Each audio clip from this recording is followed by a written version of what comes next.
పురుషులతో పాటు అన్ని రంగాల్లో సమానంగా మహిళలు ఎదిగినప్పుడే మహిళా సాధికారత సాధ్యపడుతుందని ఆంధ్రప్రదేశ్ హైకోర్టు విశ్రాంత న్యాయమూర్తి టి రజని అన్నారు. శంకరం ఫౌండేషన్, భారతీయ సాహిత్య అనువాద ఫౌండేషన్ సంయుక్తంగా హైదరాబాద్ సుందరయ్య విజ్ఞాన కేంద్రంలో నిర్వహించిన మహిళా దినోత్సవాల్లో ఆమె ముఖ్య అతిథిగా పాల్గొన్నారు. ప్రముఖ కవి కళారత్న డాక్టర్ బిక్కి కృష్ణ అధ్యక్షతన జరిగిన ఈ వేడుకల్లో వివిధ రంగాల్లో విశిష్ట సేవలందించిన 30 మంది మహిళలకు జాతీయ మహిళా లెజెండరీ పురస్కారాలు అందజేశారు. అలాగే జస్టిస్ బి చంద్రకుమార్ సిద్ధి సాయి సాహిత్యంపై నిర్వహించారు.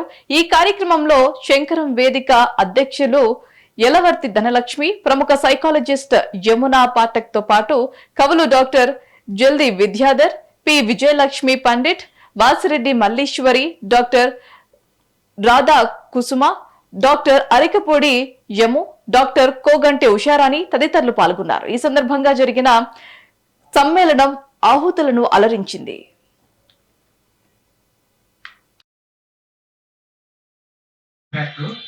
ఇప్పుడు విమలా సాహిత్య అధ్యక్షులు ఐఎన్ఎస్ అధికారి డాక్టర్ జల్ది విద్యాధరరావు గారు శుభాకాంక్షలు అందజేస్తారు.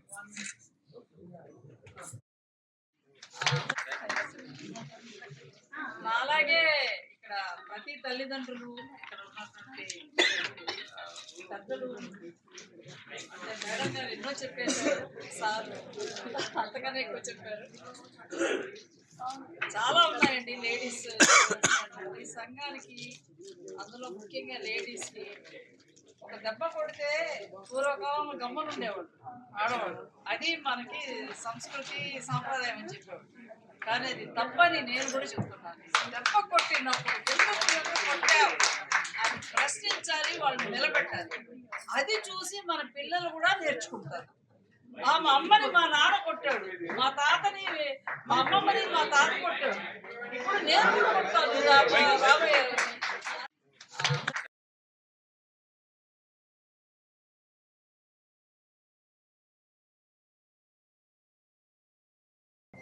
దీపం జ్యోతి పరబ్రహ్మ, దీపం జ్యోతి జనార్దన, దీపేన హరతే పాపం, దీపలక్ష్మీ నమోస్తుతే. దీపము వెలిగించినచో పాపము తొలగింపజేసి భాగ్యము నిచ్చును.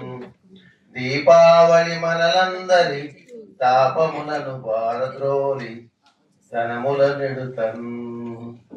వక్రతుండ మహాకాళాదేవి కాశ్మీరపురవాసిని త్వామహం ప్రార్థయిష్యామి. అంతర్జాతీయ మహిళా దినోత్సవ శుభాకాంక్షలు.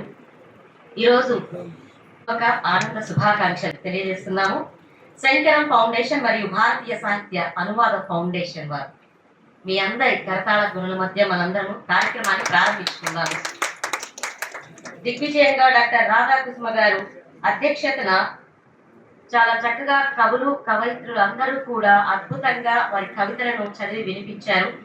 మహిళా దినోత్సవం సందర్భంగా మహిళలకు సంబంధించినటువంటి ఎన్నో కవితలను మగవారు కూడా చక్కగా చదివి వినిపించినందుకు వారందరికీ కూడా ధన్యవాదాలు. అంటే మగవారు వాళ్ళే చప్పట్లు కొట్టుకోవట్లేదు, మనమన్నా కూడా వాళ్ళకి ధన్యవాదాలండి. రాధా కుసుమ గారు చాలా చక్కగా కార్యక్రమాన్ని మొదలుపెట్టారు. అదేవిధంగా ఈరోజు సెంగ్ కూడా కొన్ని విషయాలు తెలియజేసి ఈ సభను ప్రారంభించుకోవాలని తలంచాము. మీ అందరి ఆశీస్సులతోటి యలవర్తి రాజేంద్ర ప్రసాద్ గారు ఎంతమందికి తెలుసు? ఇక్కడ ఫస్ట్ మీరు ఫోటోగ్రాఫర్ కాబట్టి, అంటే ఇంక మిగతా ఎవరికి తెలియదా రాజేంద్ర ప్రసాద్ గారు? ఓకే, ధన్యవాదాలు. హైదరాబాద్ లో సాంకేతిక రంగంలో రష్యన్ ఇంజనీరింగ్ డిప్లొమా చేస్తూ విద్యార్థి నాయకుడిగా, ప్రగతిశీల ఉద్యమ నాయకుడిగా, PDSU అరుణోదయ సాంస్కృతిక సంస్థ మరియు ఆయనతో ఎన్నో అవార్డులు గౌరవాలు అందుకున్న సాంకేతికవేత్త, కళాభిమానిగా, కళా పోషకుడిగా, కళాకారులకు వెన్నుదన్నుగా, పద్యనాటక రంగం అభిమానిగా, చేనేతకు చేయుతూ అంటూ నేత పరిశ్రమ కార్మికులకు అండగా నిలుస్తున్న అరుదైన వ్యక్తిత్వం ఆయన సొంతం. ఈనాటి కార్యక్రమ సారథి వారు కళామిత్ర బిరుదాంకితులు, శంకరం అధ్యక్షుడు ఫౌండేషన్ సంబంధించినటువంటి వారు, అప్పికట్ల గ్రామ చరిత్ర ప్రచురణకర్త శ్రీ యలవర్తి రాజేంద్ర ప్రసాద్ గారికి మనం నిజంగా ధన్యవాదాలు తెలియజేసుకోవాలి. ఎంతో గొప్ప ఫౌండేషన్ మనకు అందించారు. ఆ ఫౌండేషన్ ని ఇప్పుడు వారున్న వారి ఆలోచనలు ఆశయాలని కూడా ముందుకు సాగేలా చేయాలని చెప్పి వారి ధర్మపత్ని అయినటువంటి శ్రీమతి యలవర్తి ధనలక్ష్మి గారు ఈ కార్యక్రమాలను మొదలుపెట్టారు. వారు తర్వాత అంటే మొట్టమొదటిసారిగా వారు లేకుండా చేస్తున్నటువంటి కార్యక్రమం ఇది. అందుకని ఆవిడ్ని అందరము అభినందిద్దాము. అది కూడా మా గురువు గారు అయినటువంటి శ్రీ బిక్కి కృష్ణ గారు అధ్యక్షతన ఇవన్నీ కూడా జరుగుతున్నాయి. ధన్యవాదాలు బిక్కి కృష్ణ గురువు గారు. మాకందరికీ కూడా కవులందరికీ కూడా నిజంగానే గురువులు. శ్రీ శంకరం ఫౌండేషన్ గురించి ఇప్పుడు కొంచెం చెప్పబోతున్నాను. దయచేసి ఒక 2 నిమిషాలు. శ్రీ యలవర్తి రాజేంద్ర ప్రసాద్ గారు వారి తండ్రి గారైన పేరు మీద యలవర్తి శంకర్రావు గారి పేరు మీద శంకరం వేదికను 1998లో స్థాపించి అప్పికట్ల గ్రామ ప్రయాణికుల సౌకర్యార్థం బస్సు షెల్టర్ను నిర్మించి అందరి ఆదరాభిమానులను చూరగొన్నారు. 2025లో అప్పికట్ల గ్రామంలో శ్రీ నందమూరి 2005లో తారక రామారావు గారి విగ్రహాన్ని ఆవిష్కరించారు. 2005 నుంచి 2017 వరకు శంకరం వేదిక తరపున అప్పికట్లలో సంక్రాంతి సంబరాలను అంగరంగ వైభవంగా నిర్వహించేవారు. సంబరాల్లో భాగంగా మహిళలకు ముగ్గుల పోటీలు నిర్వహించేవారు. మహిళలకు బహుమతులను అందజేసేవారు. కవులకు, కళాకారులకు, సాహితీవేత్తలకు, రాజకీయవేత్తలకు, ఐఏఎస్, ఐపీఎస్ వంటి ఉద్దండలకు, రైతే రాజు వంటి ఆదర్శ రైతులకు పురస్కారాలను అందించి అందరినీ ఘనంగా సత్కరించేవారు. గ్రామం మీద ప్రేమతో అప్పికట్ల జాబిల్లి అనే గీతాన్ని రచింపజేసి ఊరికి అంకితం ఇచ్చారు. 2017 నుంచి హైదరాబాద్ లో శంకరం వేదిక తరపున ఎన్నో సాహిత్య, సాంస్కృతిక, సంగీత కళలకు సంబంధించిన కార్యక్రమాలను నిర్వహించారు. ఉద్యమ కళలకు సత్కారమని ఎందరినో పాత్రికేయులకు అండగా నిలిచి నిస్వార్థంగా మీడియా రంగంలో సేవలు అందించిన వారికి నగదు పురస్కారాలతో గౌరవించారు. అంతరించిపోతున్న చేనేత పరిశ్రమను గుర్తించి తన వంతు బాధ్యతగా చేనేతకు చేయూత అంటూ వారు నిర్వహించే ప్రతి కార్యక్రమంలోనూ చేనేత కండువాలను శాలువాలుగా కప్పి చేనేత కార్మికులకు అండగా 10,000కు పైగా కండువాలను కప్పి సన్మాన గ్రహీతలకు సన్మానించేవారు. 2019లో తను పుట్టిన ఊరి నుంచి అందరికీ తెలిసేలా అప్పికట్ల గ్రామ చరిత్ర అనే పుస్తకాన్ని రచింపజేసి ఆవిష్కరించారు. శివరాత్రికి అప్పికట్ల రథోత్సవంలో దగ్గరుండి పాల్గొనేవారు. అప్పికట్ల శివాలయాన్ని శిథిలావస్థలో ఉన్నప్పుడు వారు పునర్నిర్మింపజేశారు. అదేవిధంగా ఎన్నో దేవాలయాలకు, అలాగే చర్చిలకు అన్నిటికీ కూడా వారు సహాయ సహకారాలు అందిస్తూ ఉండేవారు. వెంకటేశ్వర స్వామి దేవాలయాన్ని గ్రామ ప్రజల సహకారంతో నిర్మింపజేశారు. మసీదులకు, ప్రసిద్ధ దేవాలయానికి కూడా ఆర్థికంగా సహాయ సహకారాలు అందించేవారు. పర్యావరణం అంటే ఎంతో ప్రేమ వారికి. పర్యావరణ పరిరక్షణ ఉత్సవాల్లో భాగంగా మామిడి, ఇతర మొక్కలను ఊరంతా పంచేవారు. అలాగే ఊరంతా పెద్దపాల శిక్ష పుస్తకాన్ని పంచారు. పాఠశాలకు ఆర్థికంగా సహాయ సహకారాలు అందిస్తూ వచ్చారు.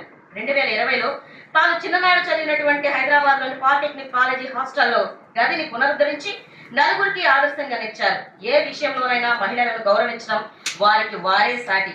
అలాగే అంతర్జాతీయ మహిళా దినోత్సవాలను కూడా వారు నిర్వహించి మహిళలందరినీ కూడా సన్మానించి గౌరవించారు.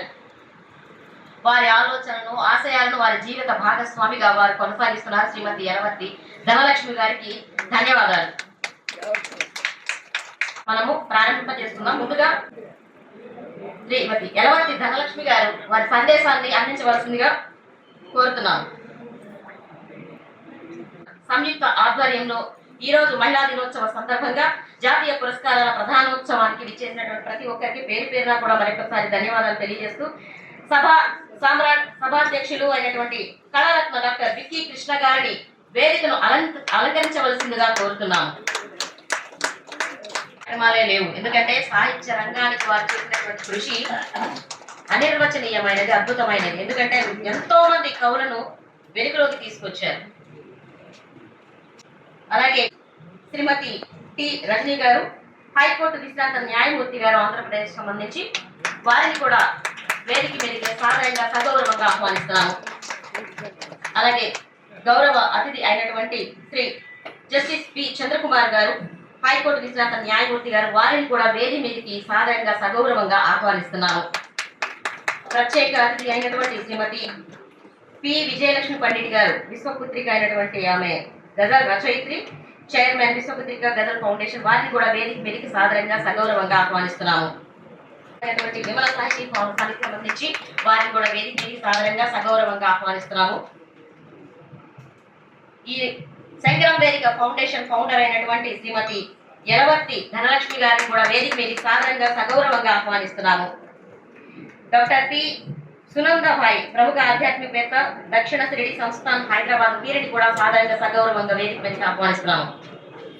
శ్రీమతి రాజా వాసిరెడ్డి మల్లీశ్వరి గారు, గజల్ క్వీన్, భాషావేత్త, ప్రముఖ రచయిత్రి, రాజా వాసిరెడ్డి ఫౌండేషన్ అధ్యక్షురాలైనటువంటి శ్రీమతి రాజా వాసిరెడ్డి మల్లేశ్వరి గారిని కూడా వేదిక మీదకి సాధారణంగా సగౌరవంగా ఆహ్వానిస్తున్నాము.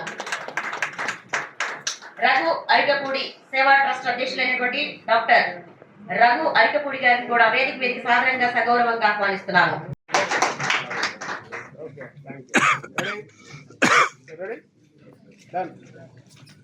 పోలీస్ డిపార్ట్మెంట్ లో చేరినటువంటి వ్యక్తినండి నేను. అలాగే ఇక్కడ ప్రతి తల్లిదండ్రులు, ఇక్కడ ఉన్నటువంటి పెద్దలు, అంటే మేడం గారు ఎన్నో చెప్పేశారు, సార్ అంతకన్నా ఎక్కువ చెప్పారు. చాలా ఉన్నాయండి లేడీస్ వచ్చినటువంటి సంఘానికి. అందులో ముఖ్యంగా లేడీస్కి ఒక దెబ్బ కొడితే పూర్వకాలంలో గమ్మనుండేవాళ్ళు ఆడవాళ్ళు. అది మనకి సంస్కృతి సాంప్రదాయం అని చెప్పేవాళ్ళు.